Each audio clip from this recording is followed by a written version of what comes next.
आपन चरित कहा हम गाई, विप्र कहाहु निज कथा बुझाई। आप अपनी कथा कहो। हनुमान जी बोले सरकार हमारी कोई कथा नहीं है। अब यहां से थोड़ा हनुमान जी का चित्र हम ले रहे हैं, थोड़ा ध्यान से सुनना। आज हनुमान जयंती है। हनुमान जी क्या करते हैं? राम जी ने कहा कि आप अपनी कथा सुनाओ। हनुमान जी बोले प्रभु कथा तो आपकी होती है क्योंकि आप भगवान हैं, और मैं तो जीव हूं, जीवों की कथा नहीं होती, जीवों की तो व्यथा होती है। कथा तो भगवान की होती है, मेरी तो व्यथा हो। तो राम जी ने कहा कि व्यथा है तो अपनी व्यथा सुनाओ। हनुमान जी बोले सरकार जो राम जी के सामने खड़ा हो उसके सामने भी कोई व्यथा बचेगी? राम जी के सामने पहुंचने से सारी व्यथा भाग जाती है। मतलब क्या है? हनुमान जी बोले कथा मेरी है नहीं और व्यथा मेरी बची नहीं, तो किसी की तो व्यथा सुनाओ। तो फिर किसकी व्यथा सुनाई? सुग्रीव की। नाथ शैल पर कपिपति रहाहि, वहां विभीषण वो सुग्रीव रहते हैं, वो आपको मिलना चाहते हैं। चलिए हनुमान जी का काम क्या है? हनुमान जी जब किसी जीव से मिलते हैं तो उसको भगवान की कथा सुनाते हैं, और जब भगवान से मिलते हैं तो उनको जीवों की व्यथा सुनाते हैं। यही हनुमान जी का काम है। विभीषण को मिले तो क्या सुनाया? भगवान की कथा। जानकी जी के पास पहुंचे तो क्या सुनाया? राम जी की कथा। तो जब भी किसी जीव के पास हनुमान जी जाते हैं तो राम जी की कथा सुनाते हैं, और जब भी राम जी के पास जाते हैं तो हम जीवों की व्यथा सुनाते हैं। हनुमान जी तो हनुमान जी हैं। अच्छा, हनुमान जी के 3 नाम हैं, मतलब पिता जो हैं वो 3 नाम तो बहुत हैं, पर 3 पिता कहे जाते हैं, शंकर सुमन, केसरी नंदन और पवन पुत्र। तो आप लोग बताइए कि हनुमान जी पवन के पुत्र हैं कि केसरी के पुत्र हैं कि शंकर सुमन हैं? किसके पुत्र हैं? पता है आप लोगों को? कितने लोगों को पता है हनुमान जी किसके पुत्र हैं? हाँ, अंजनी और केसरी के। फिर पवन पुत्र भी तो कहते हैं ना। देखो बड़ी अच्छी कथा है, आप बस 5 मिनट में सुना देंगे। आप लोग जल्दी में तो नहीं है? भगवान ने मोहिनी रूप धारण किया था। भगवान विष्णु ने मोहिनी रूप बनाया। उस समय भगवान शंकर विस्पान करके आंख बंद करके बैठे थे, तो मोहिनी रूप का दर्शन नहीं कर पाए। हनुमान जी के जन्म की कथा सुना रहे हैं आपको। फिर जो है एक दिन भोले बाबा ने कहा प्रभु आपने मोहिनी रूप बनाया था, मैंने सुना है बहुत अद्भुत था। मैंने आपके सारे अवतारों का दर्शन किया है। आप जब जब राम रूप में आते हैं मैं दर्शन करता हूं, कृष्ण बनते हैं मैं दर्शन करता हूं, पर आपके मोहिनी रूप का दर्शन नहीं कर पाया। तो कृपा करके एक बार मुझे मोहिनी रूप दिखा दीजिए। भगवान विष्णु बोले ठीक है कभी दिखाएंगे। एक दिन भगवान मोहिनी बन के सामने आ गए। ऐसा छैल छबीला, ऐसी अद्भुत मोहिनी बन के भगवान आए, ऐसी सुंदर नारी बन के कि भोले बाबा मुग्ध हो गए। अब कथा तो ये कही जाती है कि भोले बाबा कामांध होके दौड़े, पर काम के शत्रु है शिव जी, कामंद नहीं। भगवान के रूप को देखकर दीवाने हो गए, और भगवान के रूप के दीवाने होकर भगवान के लिए आलिंगन करने के लिए दौड़े। तो आगे आगे मोहिनी भगवान, पीछे पीछे भगवान शंकर। भगवत इच्छा से भागते हुए भगवान शंकर का तेज स्खलित हो गया।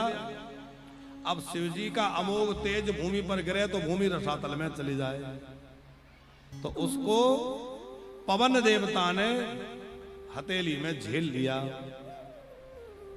भगवान शंकर के अमोघ तेज को पवन देवता लेकर के गए।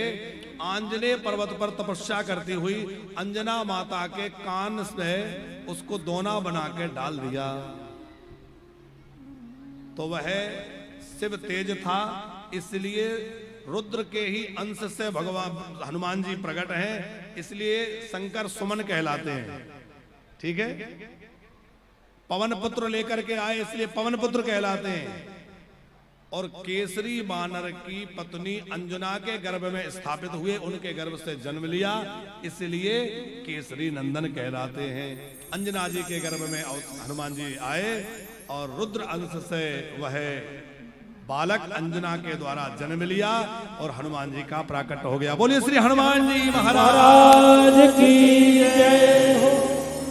अब हनुमान जी जब छोटे से बच्चे थे, एक दिन भूख लगी तो सोचा क्या खाऊं, तो सवेरे सवेरे का समय था और सवेरे सवेरे लाल लाल सूर्य भगवान, सोचा बड़ा अच्छा फल है, इसी को खा लूं। तो उसको खाने के लिए चल दिए कि बाल सा मेरा भी भक्षे लियो तारो तीना होलो के भायो अंधियारो। बाल सा मेरा भी भक्षे लियो तारो तीना होलो के भायो अंधियारो। त्राही सो त्राए भायो जग में यह संकट काहू से जाते न तारो। सो त्रास भयो जग में यह संकट काहू तो जात न तारो। देवनो अनुकारी बिनती तब छाड़ दियो रावे कष्ट निवारो। को नहीं जानत है जग में कपि संकट मोचन नाम तिहारो। हर को नहीं जाना तो है जग में कपि संकट मोचन नाम तिहारो। फल समझ करके सूर्य नारायण को निगल गए, मुख में रख लिया। अब मुख में रख लिया तो अंधेरा हो गया, सब देवता घबरा गए, भैया सूर्य नहीं होंगे तो कैसे सृष्टि चलेगी। तो देवताओं ने आके विनती करी सूर्य भगवान को वापस कर दो। तो बाद में हनुमान जी ने सूर्य नारायण को वापस कर दिया। अच्छा, हनुमान जी के गुरुजी कौन है? सूर्य नारायण। सूर्य भगवान को गुरु बनाया। और जब सूर्य भगवान के पास गए कि मुझे अपना चेला बना लो, सूर्य भगवान घबराए कि बचपन में तो मुझे निगल गए थे, अब जाने क्या करेंगे। बोले हमें तुम्हारा गुरु नहीं बनना, हमें छोड़ो। बोले नहीं नहीं, गुरु तो आप ही को बनाएंगे। सूर्य भगवान ने एक युक्ति निकाली बचने की कि गुरु ना बनना पड़े। गणेश प्रसाद जी, सूर्य भगवान क्या बोले? देखो क्या है कि कोई भी उपदेश हो तो सामने बैठ के लेना चाहिए, पीछे बैठ के नहीं लेना चाहिए। और मेरी गति बड़ी तेज है, मेरा रथ हमेशा चलता रहता है। अब तुम मेरे रथ में पीछे बैठोगे तो पीठ तरफ हो जाओगे, आगे रहोगे तो तुम्हारी पीठ मेरे तरफ हो जाएगी, ये व्यवस्था बनेगी नहीं। इसलिए तुम जो है किसी और को गुरु बना लो। हनुमान जी बोले गुरु जी, गुरु तो आपको ही बनाऊंगा। तो आपका सूर्य का रथ जब चलेगा तो मैं उसके आगे उल्टा होकर चलूंगा, मुंह मेरा तुम्हारी तरफ रहेगा। तो जितनी तेज सूर्य नारायण का रथ आगे चलता है, उतना हनुमान जी उल्टे उड़ने में समर्थ हैं, उतना तेज आगे आगे उल्टे उल्टे उड़ते हैं। बाली की त्रास कापी से बस गिरी जाते महाप्रभु पंथ निहारो। चौके महामुनि त्राप दियो तब चाहिए कौन चारे विकारो। कह दो जय रूपाली माया महाप्रभु तुम दास को कोने मारो। कौन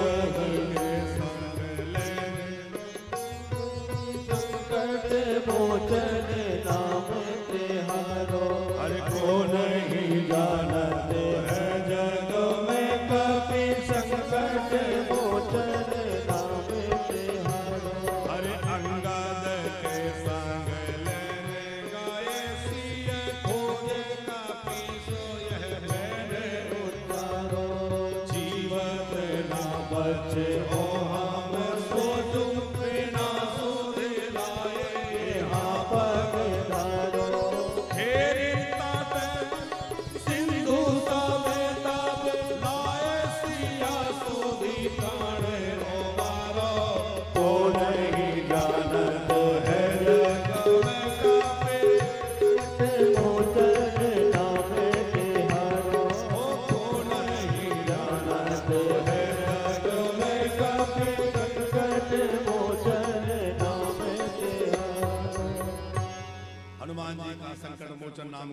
जानता। हनुमान जी बड़े पराक्रमी। हनुमान जी में कितना बल है पता है आपको? 10,000 हाथियों में जितना बल होता है उतना इंद्र के उतना जो है एक दिग्पाल में बल होता है। 10,000 हाथियों में जितना बल होता है उसे दिशाओं के जो हाथी होते हैं उनको दिग्गज बोलते हैं। 10,000 हाथियों के बराबर बल एक दिग्गज में, 10,000 दिग्गजों का बल एक दिग्पाल में, 10,000 दिग्पालों का बल इंद्र के ऐरावत में, 10,000 ऐरावतों का बल एक इंद्र में, और 10,000 इंद्रों का बल हनुमान जी के एक रोम में है। तो समझ लो हनुमान जी में कितना बल होगा। इसलिए कह दिया अतुलित बल धामम। हनुमान जी अतुलित बल के निधान है, उनके बल की कोई सीमा नहीं है। तो हनुमान जी महाराज का बड़ा अद्भुत चरित्र है। अब समय नहीं है क्योंकि बहुत समय हो चुका है। आज कुछ उपसंहार का भी कार्य है। तो सुग्रीव के पास राम जी को ले गए और सुग्रीव के साथ मैत्री हुई। फिर राम जी ने बाली को मार के सुग्रीव को राजा बनाया। खोज के लिए अंगद हनुमान आदि गए और हनुमान जी लंका में गए और लंका में जाकर राम के नाम का डंका बजा दिया। और वहां जाकर के अक्षय कुमार को मारा, रावण को फटकार लगाई और रावण से कहा कि अभी भी समय है, मान जा, राम जी की शरण में आ जा। और रावण कहां मानने वाला था। आगे राम जी ने सेतु निर्माण किया और रामेश्वर भगवान की पूजा करी, लंका पर चढ़ाई कर दी। बड़ा भारी युद्ध हुआ। एक एक करके रावण के सारे योद्धा मारे जाने लगे। अब हनुमान जी की एक और कथा सुनाएं। गणेश प्रसाद जी, एक बार रावण ने अमर सेना भेजी। रावण के पास सब तरह की सेना थी। अमर सेना मतलब जो कभी मरे ना।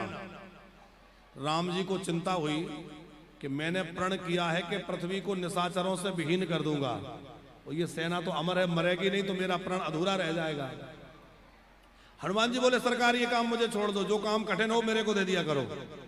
क्या करोगे? बोले बस जाने दो।